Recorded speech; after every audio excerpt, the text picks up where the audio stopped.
बघितलत? तुम्हीच म्हणत होता ना आपल्या मुलीवर संशय का घेते म्हणून, आणि आपलीच मुलगी बोलली ना खोटं. मम्मा काय झालंय? तू मलाच विचार काय झालं म्हणून. प्रांजल, तू माझ्याशी खोटं बोलशील असं वाटलं नव्हतं. मैत्रिणीचं नाव सांगून तू चिटणवीसांच्या घरी गेलीस ना? बोल, गेली होतीस ना त्या चिटणवीसांकडे? हो. तुला मला कसं कळलं? असंच वाटतंय ना तुला? त्यांच्या घरून फोन आला होता.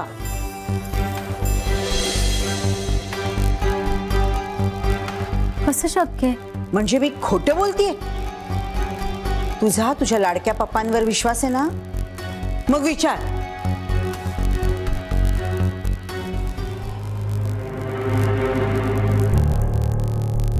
तुझी मामा म्हणते ते बरोबर आहे. मी पण तो फोन ऐकलाय. पटलं आता? आता सांग, का गेली होतीस तू त्यांच्याकडे? सांग ना. अगं सांग की त्यांच्या आजी आजारी होत्या, त्यांना भेटायला गेली होतीस. आता परत तुला प्रश्न पडला असेल की हे कसं कळलं मला? तर ज्यांनी मला हे सांगितलं ना की तू चिटणवीसांकडे गेली होती, त्यांनी मला हे सुद्धा सांगितलं की तू त्यांच्या आजींना भेटायला गेली होतीस. हो, गेले होते. त्या आजी आजारी होत्या. खोटं, साफ खोटं.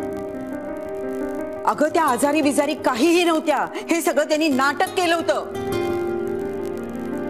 त्या आजी खोटं बोलल्या तुझ्याशी प्रांजल. काय? आजी आणि ते सगळे माझ्याशी खोटं कसे काय बोलतील? का? का नाही खोटं बोलणार?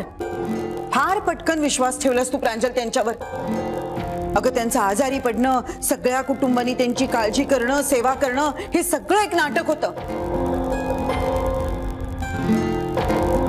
फारच सभ्य आणि चांगली फॅमिली वाटत होती ना तुला? आता कळलं? अगं या सगळ्या प्रकरणात ते चिटणवीस अख्खं खानदान सामील होतं. आता तरी तुला त्यांचं खरं रूप कळलं का प्रांजल?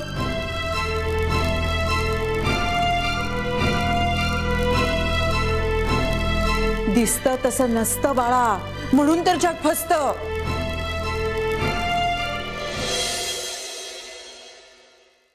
हा बघ, इथे निवांत चहा पीत बसलाय. अरे तू चहा काय पीत बसलायस? रात्र वैरेची आहे. का? काय झालं? अरे राया, तू असा का वागतोयस? मी काय केलं? अरे माझ्या भावा, तुला माहिती आहे ना, तुझी ती प्रांजल, ती आजीला बघायला कधीही येऊ शकते. तेव्हा तू सतत घरात थांबायला हवंस. बरोबर आहे त्याचं. अरे पण याला कसं कळणार ती कधी येणार आहे ते? हा काका, हा वेळ वाया घालवतोय आणि ह्याच्यासाठी हे फायद्याचं नाहीये. अरे पण मी कसला वेळ वाया घालवतोय? राया, तू अगदीच हा कसा रे?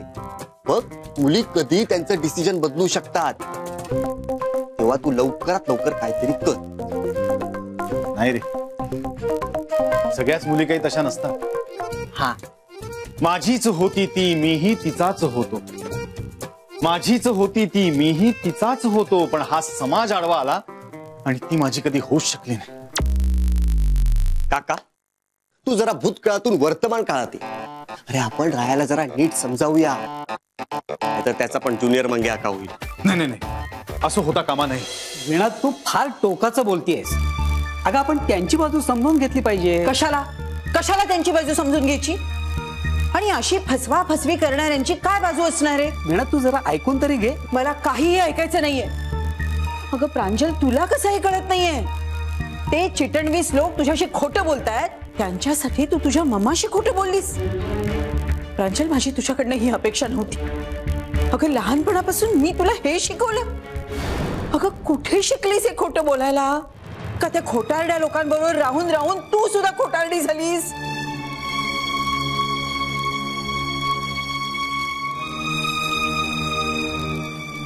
सॉरी मम्मा, मी तिकडे गेलेले तुला आवडणार नाही म्हणून मी खोटं बोलले. ते लोक असे का वागले मला कळतच नाहीये. मी विचारणारच आहे त्यांना. काही गरज नाही. अगं या असल्या खोटारड्या लोकांच्या दरवाजात मी पाऊल टाकलं नसतं आणि तूही तसंच करणार आहेस. तसं कशाला? तू माझी शपथ घे. घे शपथ की तू परत त्यांच्या दारात पाऊल टाकणार नाहीस.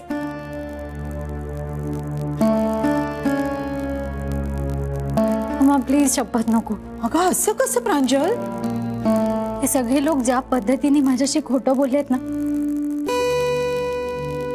मला ते नाही आवडलंय मम्मा. त्यामुळे आता कोणत्याही कारणासाठी मी त्या घरात जाण्याचा काही संबंधच येत नाही ना. Mamma I am sorry. मी तुझ्याशी खोटं बोलायला नको.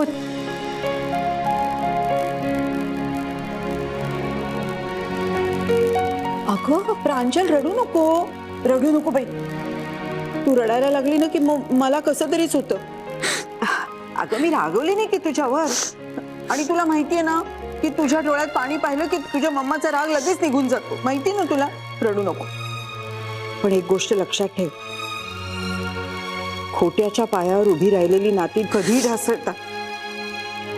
आता मी होते म्हणून तू वाचलीस, नाहीतर तुझं काही खरं नव्हतं प्रांजल. मम्मा पण ते लोक माझ्याशी इतके खोटेपणाने वागतील मला वाटलंच नव्हतं. बास, आता याचा विचारच नाही करायचा. अगं ज्या गावाला आपल्याला जायचंच नाही त्याचा रस्ता विचारायचाच कशाला? ही चिटणवीस फॅमिली आपल्या आयुष्यात आलीच नाही असं समजायचं आणि हा विषय संपवून टाकायचा. बरं का? जा आता आज जाऊन चेहरा धुवून ये. हा, मला तुझा असा रडवेला चेहरा नाही बाई पाहावा.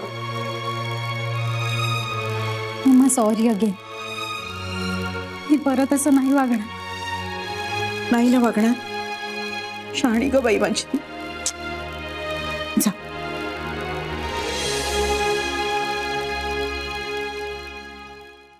बघितलं ना, म्हणूनच मला हिची काळजी वाटते. मला सुरुवातीपासून शंका होतीच. ही चिटणवीस माणसं दिसतात तशी सरळ नाही आहेत बरं का.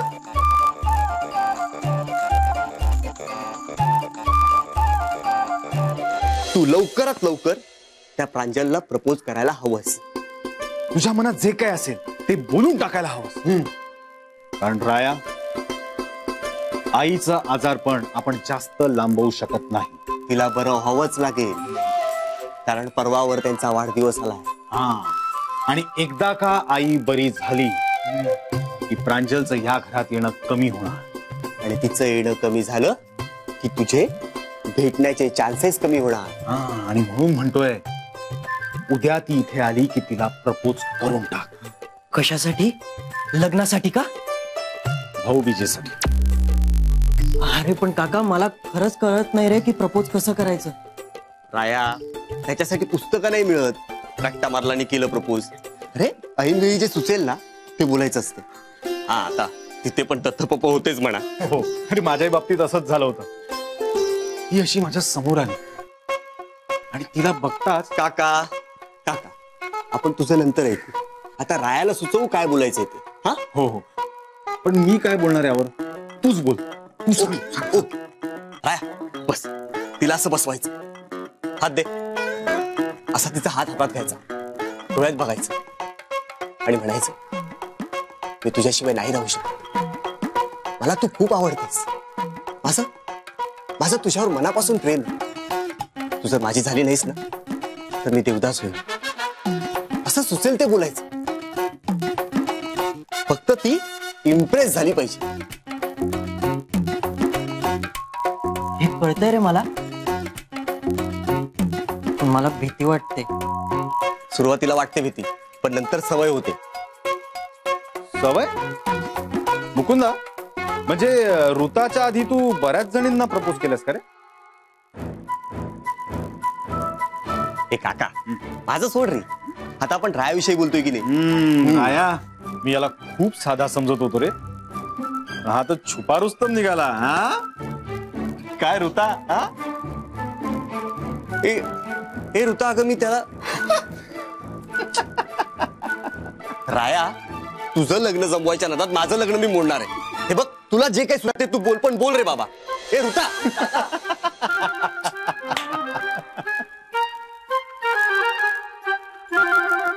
माझ्याकडे का बघतोस? मी या तुझी काहीही मदत करू शकत नाही राया, पण तो जे सांगतोय ते मात्र परफेक्ट आहे. उद्या प्रांजल आली की प्रपोज कर तिला.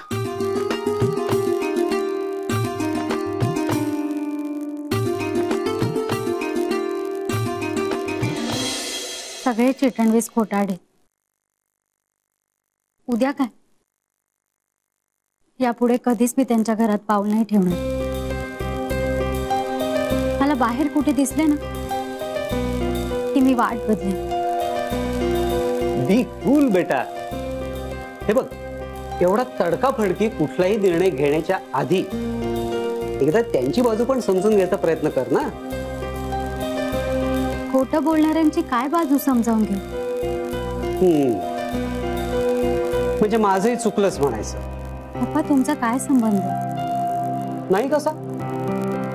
आता तू मामाशी खोटं बोललीस, पण तरी मी तुझीच बाजू समजावून घेतली ना. हो, पण हे बघ, तू खोटं का बोलली सांग बरं मला. मला त्यांच्याकडे जायला आवडत होतं, पण ही गोष्ट मम्माला आवडली नसती म्हणून मी खोटं बोलले. हा, तसंच तू चिटणवीसांकडे आलेली त्यांना आवडायला लागलं असेल आणि म्हणून तसं ते खोटं बोलले असतील.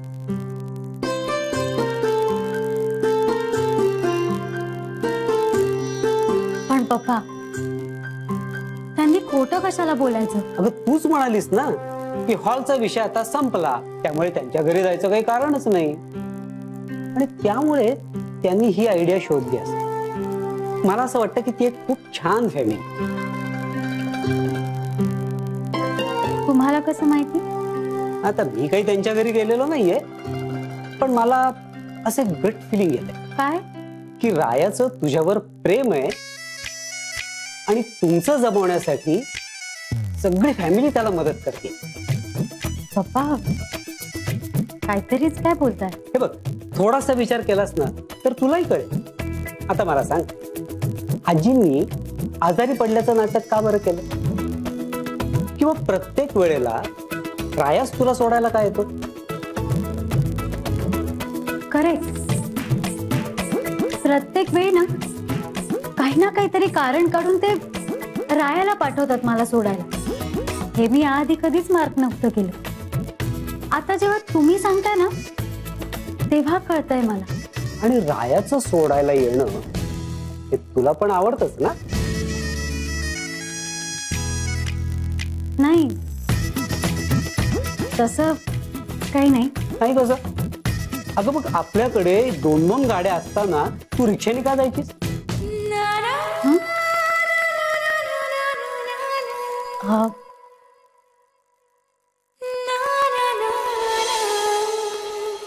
ते आपल्या गाड्या ते गाड्या असू दे, असू दे. आणि जेव्हा तो तुला सोडून जातो ना तेव्हा तुझ्या मनामध्ये काय चलबिचल चाललेली असते ते पाहिलंय मी. त्यामुळे तुमच्या दोघांच्या मनात काय चाललंय ते कळतं. पप्पा, पण काही बोलू नकोस, मी सांगतो ते ऐक. अगं, एकमेकांवरती एवढं प्रेम करणारी, आपल्या माणसाच्या सुखामध्ये आपलं सुख मानणारी आणि त्यासाठी प्रयत्न करणारी फॅमिली तुला शोधून सुद्धा सापडणार नाही. त्यामुळे कुठलाही टोकाचा निर्णय घ्यायच्या आधी विचार कर.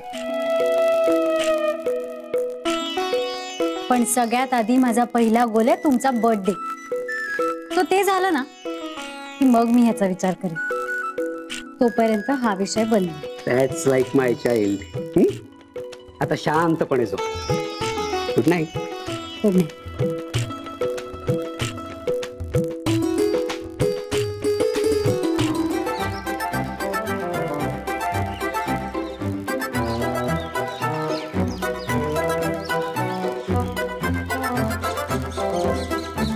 अशी माणसाची वाट बघितली की माणूस काय लवकर येत नाही.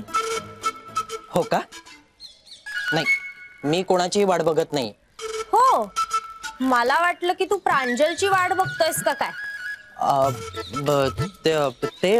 अरे म्हणजे येईलच ती, पण अशा जोर जोरात फेऱ्या मारल्या की ती काय लवकर येणार आहे का? कळतंय मला. तुझी 12वीची परीक्षा संपली म्हणून जास्त उड्या मारायला नको लागू. नेटची एक्झाम आहे ना. हो मग जा आणि अभ्यास कर. हो, जातेच आहे मी. नाकाला कशा मिरच्या झोंबल्या बघा. आता ही पण मला शिकवायला लागली. राया, अरे तू इथेस, मी तुला अख्ख्या घरभर शोधते. का काही काम होतं का? अरे आपल्याला आजी आजोबांच्या लग्नाच्या वाढदिवसासाठी गिफ्ट द्यायचंय ना, म्हणजे त्याची ऑर्डर दिलीये, ते आज मिळणार आहे. तेवढं घेऊन येतो आता जाऊन तू. अगाई आत्ता कशाला? नंतर जातो ना. का रे? का काय? कालच्या सारखं मी घरी नसताना ती आली ना तर सगळा घोळ व्हायचा. आजचा दिवस महत्वाचा आहे आमच्यासाठी. का? आज काही स्पेशल आहे का तुमचं? काही नाही. काही नाही. आज प्रपोज करणार आहेस ना तिला? हा? हा? तुला कोणी सांगितलं? आपल्या घरात कुठली गोष्ट लपून राहते का? ते खरंय. पण आता काय करायचं? तू एक काम कर, तिला फोन कर आणि विचार कधी येते. हा? मी कसं विचारू असं? फोन कर आणि मी असं विचारते असं सांग. हा चालेल. You are simply great. कर कर.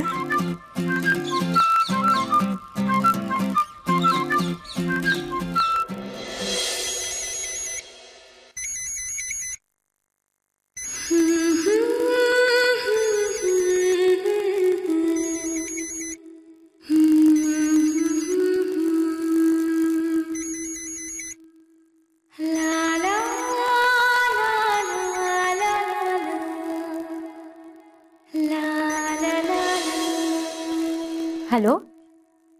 हॅलो प्रांजल. हा बोल. कशाला फोन केला होतास? असंच. असंच? सांग ना, कशाला फोन केला होतास? म्हणजे तू आज आजीला भेटायला कधी येणार आहेस? का? तुला काय त्याचं? नाही म्हणजे तसं आई विचारत होती. बर. नाही, आज नाही जमणार रे. का? अरे पप्पांचा बर्थडे आलाय ना उद्यावर. खूपच कामं शिल्लक आहेत अजून. म्हणजे तू आज नाही येणार? हॅलो प्रांजल, का ग तुला आज का नाही जमणार यायला?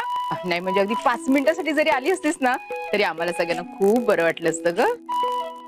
म्हणजे आजींना बरं वाटलं असतं. मला पण बरं वाटलं असतं, पण खूप खूप कामं बाकी आहेत अजून. खरंच नाही जमणार. मी नंतर येते ना. अगं पण सॉरी, खरंच नाही जमणार. सध्या ना इथे मॅन पॉवर खूप कमी आहे. म्हणजे मम्माला आणि मलाच सगळी कामं बघावी लागतात. सगळं झालं की मी येईन नंतर. नक्की ये. हा हो हो. आणि आजीनं विचारलंय म्हणून सांगा. काळजी घ्या म्हणून. हो हो सांगते सांगते. बाय. हा.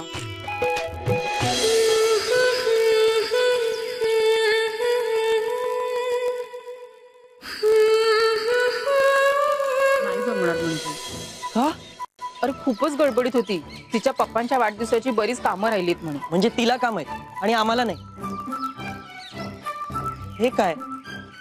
एवढी सगळी तयारी करून ठेवलेली, सगळी वाया जाणार. कसली तयारी? ते हे म्हणजे तिच्या समोर बसून मी. जाऊ दे ना आई. अरे ती नंतर येते म्हणालीये, येणारच नाही असं म्हणालीये का? हा, तिला आहेत ना कामं तिच्या पप्पांच्या वाढदिवसाची. मग तिला जसा तिच्या पप्पांचा वाढदिवस साजरा करायचा ना, तसा मला माझ्या आजी आजोबांचा वाढदिवस पण साजरा करायचा आहे. शाब्बास, मग लाग कामाला. राया, आजी आजोबांचा हा वाढदिवस त्यांच्या गोड आठवणीत राहायला हवा.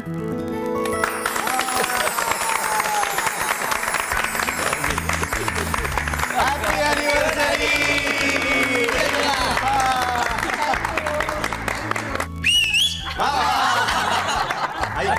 बाबांना केक भरू. बाबा तुम्ही पण भरवा. चला चला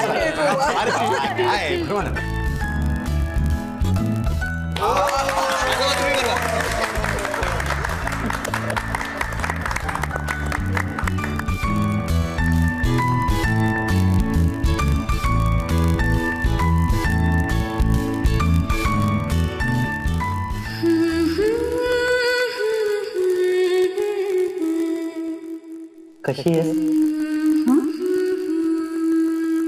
आजीला बघायला आलास ना रे. आजी तू कशी आहेस? जाता जाता प्रांजलला सोड ना घरी, रस्त्यातच आहे. चालेल, मी आलो. नाही नाही नको, मी रिक्षाने जाईन ना. अगं अशी कशी एकटी जाशील? उद्या तू कधी येणार आहेस? का? नाही म्हणजे तुला सोडायला माझी ही टॅक्सी तयार ठेवली.